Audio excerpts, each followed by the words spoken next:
to the breach.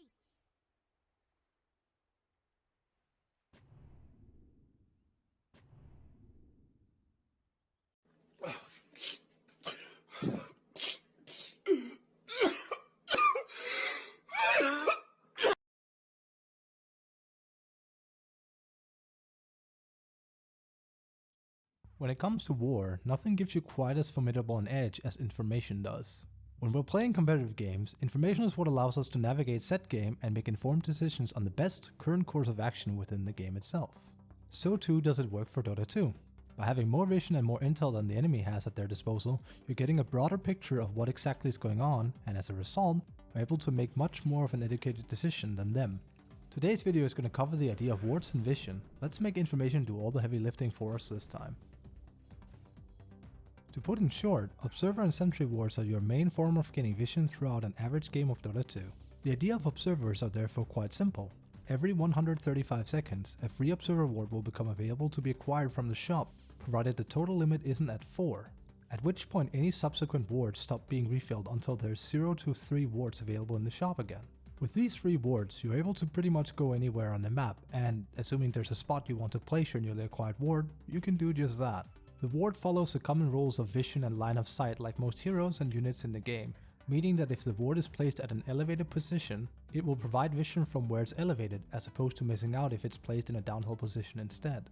A ward therefore has a total of 1400 sight range, with terrain and trees often being what ends up blocking quite a bit of it depending on its position, with the ward itself lasting up to 6 minutes before disappearing naturally. Wards also has a base cast range of 500, which can be extended by certain items. On the other end of the spectrum, we have sentry wards, which fulfill much the same role as your observer wards, but instead of providing you vision, it's by method of taking away vision from your enemy instead. Unlike their observer brethren, however, sentries has a paid admission of 50 gold for each of them, and, much like observers, have a limited amount of them being stackable within the shop itself. Whereas observers only go as high as 4 available at a time, sentries will go all the way up to 10 before they stop replenishing until some are procured. When you plant down a sentry, what happens is that within a 900 radius around said sentry, you are granted what is called true sight. True sight is basically the ability to see anything that is invisible, which includes heroes, certain creeps, and yup, wards and sentries. Observers and sentries are always invisible when planted down, and it therefore requires either a hero that has access to true sight, a gem, or the before mentioned sentries. Proper usage of these two wards is a key cornerstone of getting better at Dota 2, regardless of what role you're playing as. In an effort to make warding and centering around the map as you're playing more lucrative, Valve has in recent years stepped up and severely buffed the value of doing so. It was always mightily important to do, but it wasn't uncommon years back that a hard game could completely bankrupt the support players on a team so they barely had money for boots to run in. In an effort to change this, the patch team has made it so that you're both rewarded plentiful of gold and XP for successfully dewarding in the first place, making it a lot more appealing for the average person to do as well. The base bounty for successfully killing an enemy observer ward is 100 gold, with an added plus 4 gold for each minute of total playtime that has accumulated in your particular game. A base XP bounty of 50 is also attached to said ward, with its bounty rising by an additional 6 every minute. Therefore, if you're supporting a 27-minute long game, and you're out using your sentries to deny some critical information and vision from the enemy, and you manage to find one, you're getting a whopping 208 gold and 212 experience. For reference, an unstacked ancient camp averages 164 gold and 314 experience for clearing it. You're effectively getting more gold and about 2/3 the XP of an ancient camp for only one enemy ward. Yeah, there's a lucrative business opportunity in this. What's even more, in an effort to reward the supports for doling out sentries and finding wards and preventing core players from taking the bounty on the ward in question, Valve implemented a system where the one rewarded for a ward's destruction is the one that gave vision over said ward. You won't have to fear a greedy team taking that delicious golden XP. It's all yours, my friend. A commonly asked question in regards to the whole concept of warding is quite elementary, yet extremely important. Where exactly do you ward? This is a rather broad question, and you can ask anyone from Herald to Ancient to High Immortal, and they're all gonna have various different answers. Not because there is a defined best answer, but because warding, much like everything else in Dota 2, is largely a matter of comfort and preference. The most uninitiated in warding, those who are barely willing to make an effort at getting better at it, and sees it more as a chore that has to be over with, will probably run around on the map and plant wards at the most basic and standard places. Plenty of spots on the map will have high, elevated positions, usually marked by drawn eyes or other visual indication of where a ward might be a good placement.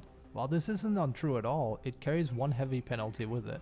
It's glaringly obvious. At higher levels, warding very much becomes a rock-paper-scissors mind game between the people warding.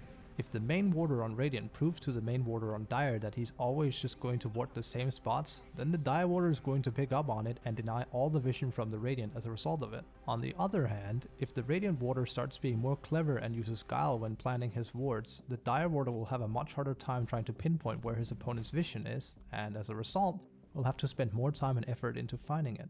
What essentially ends up happening here is that while some people battle creeps, some people battle each other in small skirmishes, the two supports are now locked in an intelligent mind game of planning and denying vision.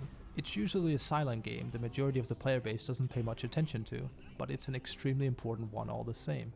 Because whoever the victor in this mind game becomes will have much more vision for him and his team as a result of it. Therefore, the answer to where to ward becomes quite hard and blurred to answer. In general, there are some favorable spots on the map, but the most important thing is that you don't get counter-warded by enemy sentries. Because of this, it's important that you're very versatile and willing to adapt to the ongoing match that you're currently playing. Try and get as much vision as possible at key areas where your team needs it, while also making sure your wards aren't placed in the most common and obvious spots. Last but not least, be sure that the vision you are providing is actually useful. Yes, having vision over not having vision is pretty much always better, but wards come in finite amount. If you're not careful where you place said wards, the vision given by them can end up being very inefficient, something that won't help you or your team particularly much. Ward to the occasion. Given that warding becomes such a core concept and integral part of Dota 2, it goes to show that a lot of people want to learn and improve upon doing it, especially if they frequent playing support positions quite a bit.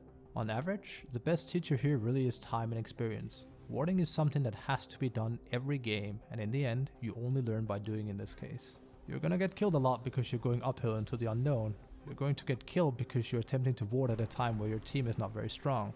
You're gonna plant inefficient wards because you're scared, and you're probably even gonna have games where you're hoarding wards and not planting them at all. This is all very natural, and you should use it as a stepping stone for getting better at it.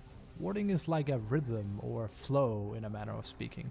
It's this subtle, beautiful dance that looks different every game and takes on various forms, depending on what the average game looks like. It's therefore important you practice to plant more aggressive wards when you're ahead with your team in a game, in order to give valuable information so you can keep up the pressure, while also practicing when you're on the back foot and make certain that you try and provide your team with vision on where the enemy could be coming from. By all means, I can highly recommend that you use the watch tab within the game itself.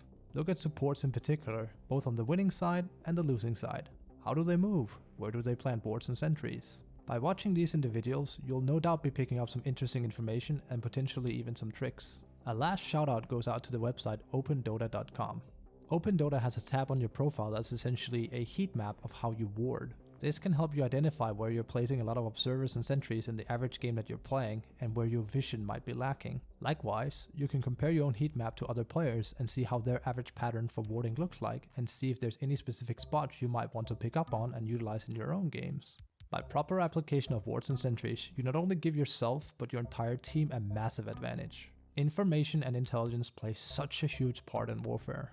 Knowing the unknown, being aware of your surroundings, and having information that your enemy does not will see you having so much more power in your Dota 2 games. Hey everyone, thanks for watching this week's video on vision. While a basic concept, it's one I felt like I had to cover on this channel since it plays such a fundamental part within Dota 2 as a whole. Truly, by mastering the art of warding, you'll be a valuable asset to your team regardless of whether you're ahead or behind in a game of Dota 2. If you liked the video, I'd very much appreciate a thumbs up and a follow. As always, I stream regularly from Monday to Friday at twitch.tv/fabkubashi. Now, let's go out there and do some information gathering. Proper reconnaissance is but the first step for the winning battle ahead of us.